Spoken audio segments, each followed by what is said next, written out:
हे राम। हाँ प्यारे मित्रों, गीता जी के सूत्र लेंगे। अध्याय 3, श्लोक 24।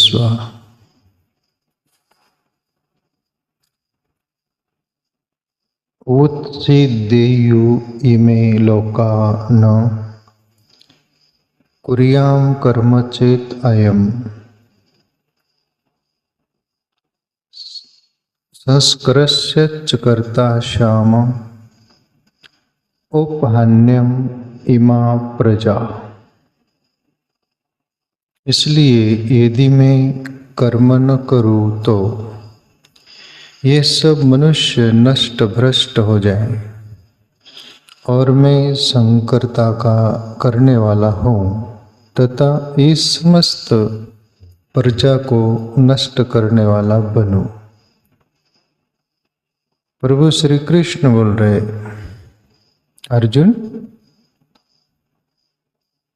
यदि मैं कर्म न करूं तो ये सब मनुष्य नष्ट भ्रष्ट हो जाएंगे। बोले क्योंकि मैं संकर्ता का करने वाला हूं,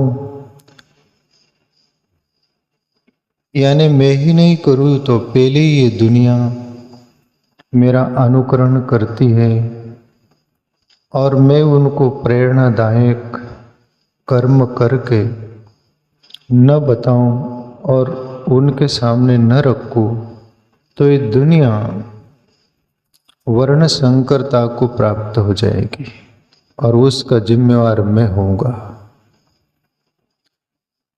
इसलिए श्रेष्ठ पुरुष को कर्म करने के लिए प्रभु श्री कृष्ण बोल रहे हैं। कोई भी वरिष्ठ व्यक्ति हो, घर का मुखिया से लेकर राष्ट्र का, उसको समाज के सामने प्रेरणादायी सभी बातें रखनी चाहिए। कर्म के रूप में, व्यवहार के रूप में, नीति के रूप में, मति के रूप में, हर प्रकार से जो उसका दुनिया अनुकरण कर सके, क्योंकि श्रेष्ठ के पीछे ही दुनिया चलती है। प्राय आज 5000 वर्ष हो गए प्रभु श्री कृष्ण को गीता ज्ञान दिए अर्जुन को। उस लीक पर पूरा भारत चल रहा है, अदर लोग भी चल रहे सब। उन्होंने जो प्रमाण रख दिया था उस लीक पर चल रहे सब।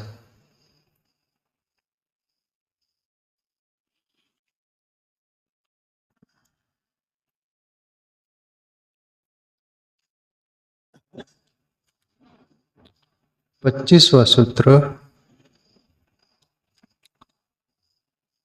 सक्ता कर्माणि अविद्वांस एता कुर्वन्ति भारत कुर्यात् विद्वान तथा अशक्त चिकीर्षु लोक संग्राम। अर्जुन, इसलिए है भारत, कर्म में आसक्त हुए अज्ञानी जन जिस प्रकार कर्म करते हैं, आसक्ति रहित विद्वान भी लोक संग्रह करना चाहता हुआ उसी प्रकार कर्म करे। प्रभु श्री कृष्ण उन लोगों के लिए बोल रहे जो अज्ञानी है, जिनको वो ज्ञान नहीं है, अबोध है। वो कोई भी कर्म करेंगे तो उसमें आसक्ति रहेंगी। आसक्ति का अर्थ ये, उसका फल चाहेंगी, उसका हेतु रखकर ही कर्म करेंगे अज्ञानी दुनिया, अज्ञानी लोग। पर अर्जुन, विद्वान भी लोग संग्रह करना चाहता हुआ उसी प्रकार कर्म करे। विद्वान यानी जिसको विद्वता, विद्ध हो गए यानी वो ज्ञान हो गया, वो बोध हो गया, वो भी आसक्ति को हटाकर वो कर्म करे लोक संग्रह के लिए, यानी लोगों को प्रेरणाएं देने के लिए। लोग उस लीक पर चले, उसको करने के लिए कोई भी बाध्य नहीं कर्म, और कर्म करने की उसको कोई जरूरत नहीं। पर अज्ञानी को प्रेरणाएं देने के लिए ज्ञानी को भी वो कर्म करके बताना चाहिए, समाज के सामने वो रखना चाहिए। क्यों? ज्ञानी पुरुष ही नहीं करेगा, उसको ज्ञान हो गया, वो आकर्ता हो गया, फिर भी प्रेरणा के लिए उसको करना ही जरूरी है। जैसे ये जो छोटे बच्चे होते, माँ बाप होते, उनको चलना सिखाते, बोलना सिखाते, एक्शन सभी नाता जो होता है वो बताते हैं, ये तुम्हारी माँ है, ये तुम्हारे पिताजी है, भाई है, काका है, दादा है। स्कूल में मास्टर ले लो, वो पहली से सभी पढ़ाते हैं, वो बोलते हैं, उनको जरूरत नहीं होती। ऐसा ही ज्ञानी पुरुष को जरूरत नहीं होती, वो तो सक्षम हो गए सब तरह से। पर जैसे छोटे बच्चा असक्षम है, वैसे ही अज्ञानी लोग और सक्षम नहीं है, उनको प्रेरणा के लिए श्रेष्ठ पुरुष को ये सब कर्म करना ही चाहिए, वरना ये दुनिया भटक जाएंगी। पीछे वाली जो है हमारे पीछे, वो भटक जाएंगी, वो निठल्ला हो जाएंगी, वो कर्मच्युत हो जाएंगी, यानी कर्म से भटक जाएंगी। इसलिए प्रभु श्री कृष्ण प्रेरणाएं करते विद्वानों को भी।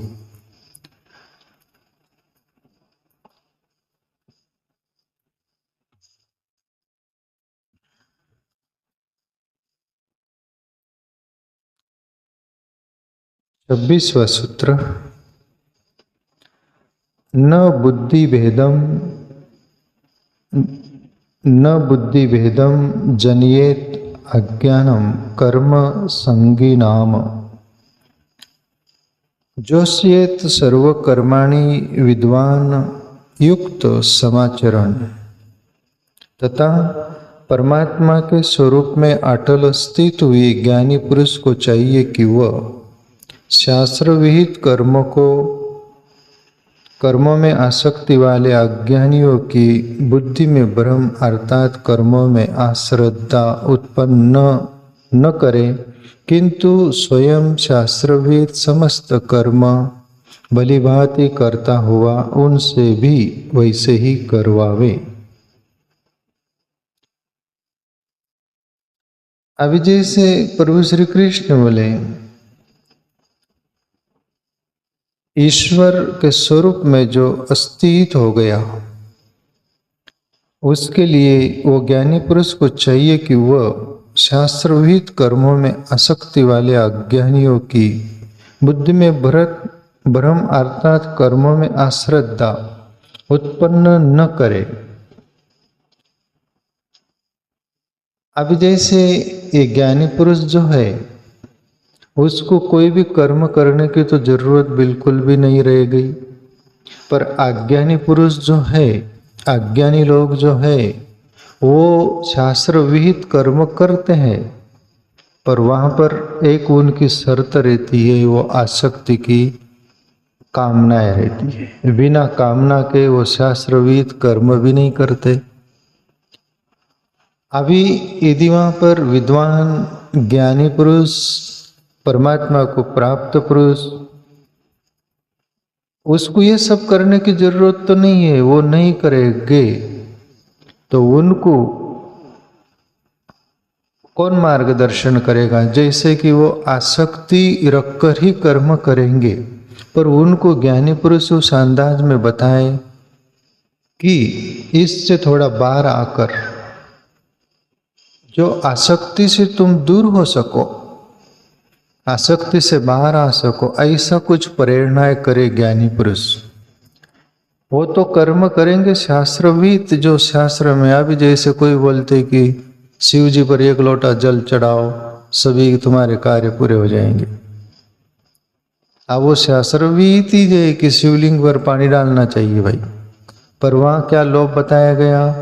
तुम्हारा सब कार्य सिद्ध हो जाएंगे। अब तुमको वो कार्य सिद्ध की कामना की आसक्ति पकड़ ली, और उस आसक्ति के कारण आप रात दिन यज्ञ कर दे सकते हो। तुम्हें परमात्मा नहीं चाहिए, परमात्मा प्राप्ति की तुमको जरूरत नहीं, जैसे तुम्हारे अंतःकरण में रहता है, हमें उसके फल की जरूरत है। एक लोटा जल चढ़ाएंगे, पूजा करेंगे, यज्ञ करेंगे, याग करेंगे, मंदिर में जाएंगे, आरती करेंगे, कुछ भी करेंगे, भगवान नाम भी लेंगे तो उसका भी फल वही। ध्यान तो करते ही नहीं ज्यादा मात्रा में, पर कुछ भी यदि करेंगे तो आसक्ति कामना रखकर ही करेंगे अज्ञानी लोग। पर ज्ञानी तो आसक्ति से परे हो गया ना, वो आसक्ति से परे हो गया। फिर भी ये अज्ञानी लोग भटके नहीं, उनको सही दिशा देकर, जैसे छोटे बच्चे को प्रेरण वो करते, प्रेम से अपन लेते हैं, अरे भाई ऐसा नहीं ऐसा, वो यानी स्वच्छंद करता है छोटा बच्चा, तो उसको प्रेम से लेते ही कि नहीं। ऐसे अज्ञानियों को ज्ञानी पुरुष भी प्रेम से रास्ता बताए, वो कर्म से उनकी अश्रद्धा न करवाए। जैसे ज्ञानी कोई बोल देकर ये जो तुम कर रहे हैं बिल्कुल गलत है, इससे कुछ नहीं होगा, ये तुम भ्रम में पड़े हो, तुम ऐसे हो तैसे हो, वो तो भड़क जाएंगे। शास्त्रवीति कार्य कर रहे हो, पर वो आसक्ति को डाइवर्ट करे ज्ञानी पुरुष। इस अंदाज में प्रभु श्री कृष्ण बोल रहे हैं। परमात्मा के स्वरूप में अटल स्थित हुए ज्ञानी पुरुष को चाहिए कि वह शास्त्रविद कर्मों में आसक्ति वाले अज्ञानियों की बुद्धि में भ्रम अर्थात कर्मों में अश्रद्धा उत्पन्न न करे, किंतु स्वयं शास्त्रविद समस्त कर्म भलीभांति करता हुआ उनसे भी वैसा ही करवावे,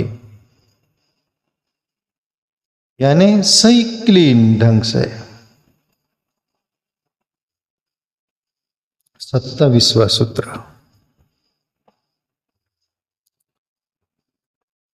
प्रकृते क्रियमाणानि गुणे कर्माणि सर्वश अहंकार विमूढ़ात्मा कर्ता अयम इति मन्यते।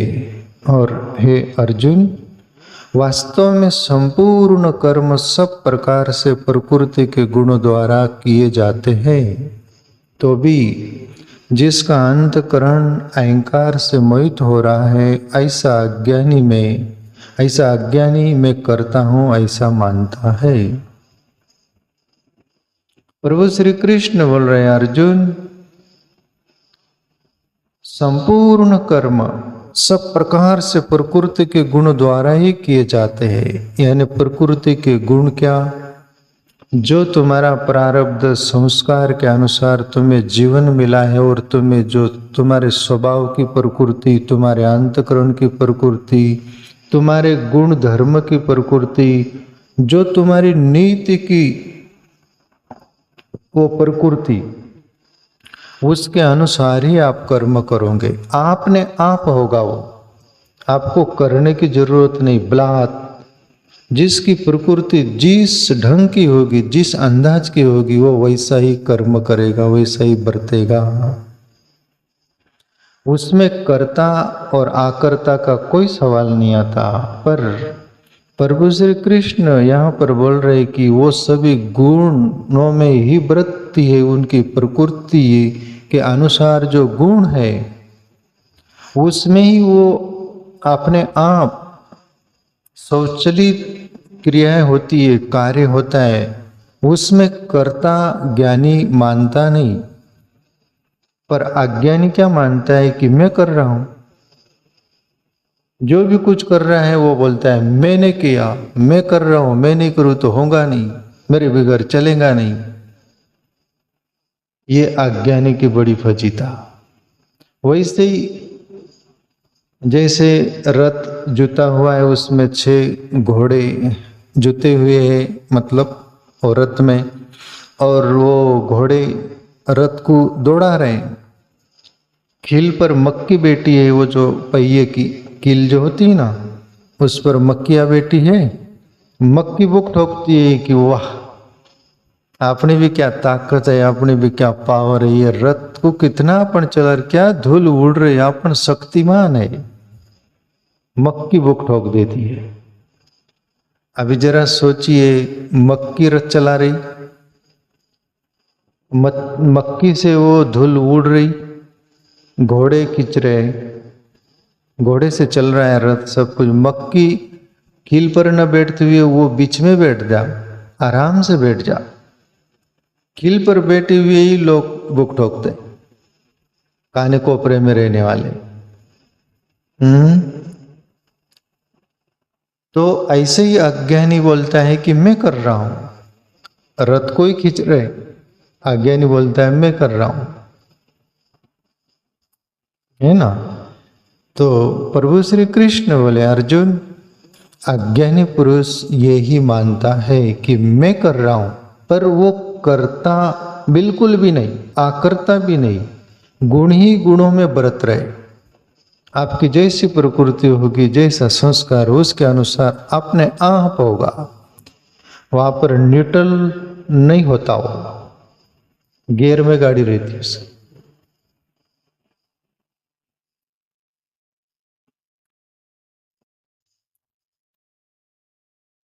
संपूर्ण कर्म सब प्रकार से प्रकृति के गुण द्वारा किए जाते हैं, तो भी जिसका अंतकरण अहंकार से मोहित हो रहा है, ऐसा अज्ञानी मैं करता हूं ऐसा मानता है। अंदर अहंकार करता धरता अपने को मानता है प्यारे मित्रों। इसलिए अहंकार कोई भी क्षेत्र में अपने को ही करता धरता मानता है, और अहंकार मत रहने दो तो फिर ये शब्द आएंगे जैसे मराठी संत बोले, तुझ करता आणि करविता शरण तुला भगवंता। प्रभु तू ही करता है, तू ही करवा लेता है, मैं आपकी शरण हूं, ये शब्द निकलेंगे यदि अहंकार नहीं होगा तो। अहंकार होगा, अच्छा हुआ मैंने किया, बुरा हुआ तो परमात्मा ने किया। जो भी कुछ अच्छा किया, शुभ किया, और सामने वाले भी हो तो मैंने किया, और बुरा हो गया तूने किया। समाज पर और परमात्मा पर अज्ञानी थोपता है बुरे को, अच्छे को अपने पर लेता है, ये फर्क है। 28वां सूत्र,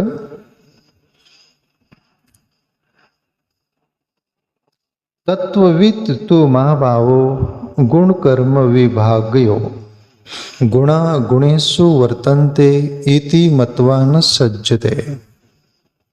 परंतु हे महाभावो, गुण विभाग और कर्म विभाग के तत्व को जानने वाला ज्ञानी योगी संपूर्ण गुण ही गुणों में बरत रहे हैं ऐसा समझकर उनमें आसक्त नहीं होता। पहली बात, पहले सूत्र में अज्ञानी के प्रति बोली गई प्रभु श्री कृष्ण वो बातें, अब ये ज्ञानियों के प्रति। ज्ञानी ये भली भांति अच्छी तरह जानता है कि गुण ही गुणों में बरत रहे हैं, उसमें मैं करता और आकर्ता बिल्कुल भी नहीं। उस साक्षी भाव से, दृष्टा भाव से देखने वाला रह जाता है और न्यूट्रल रहता है, उसमें वो बिल्कुल भी नहीं, इसलिए वो निर्भर रहता है। पर अज्ञानी की यहाँ फजीता है, ज्ञानी की नहीं। जैसे अज्ञानी की वैसी दुर्दशा होती है।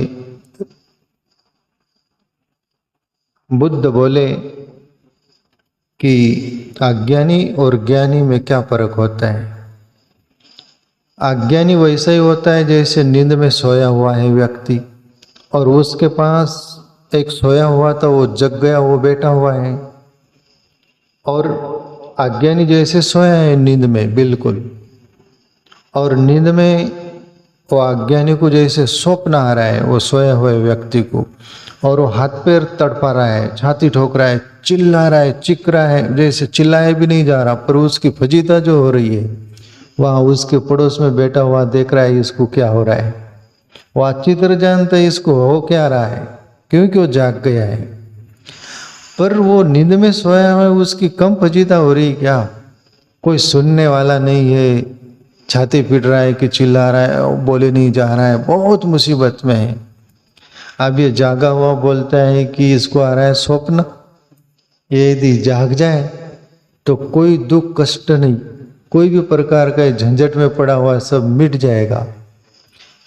ऐसा ही ज्ञानी पुरुष जो सत्य का अनुभव कर लिया, उसको बोध हो गया, ज्ञान हो गया, उसको कोई प्रकार का कष्ट नहीं।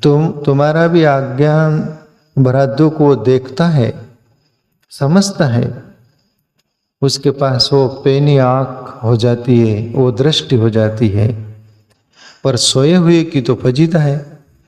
ऐसे ही प्रभु श्री कृष्ण बोल रहे हैं, अर्जुन अज्ञानी में कर्ता धर्ता मानता है, ज्ञानी नहीं मानता। गुण ही गुणों में व्रत रहे, वो देखने वाला रहता है दृष्टा साक्षी भाव से।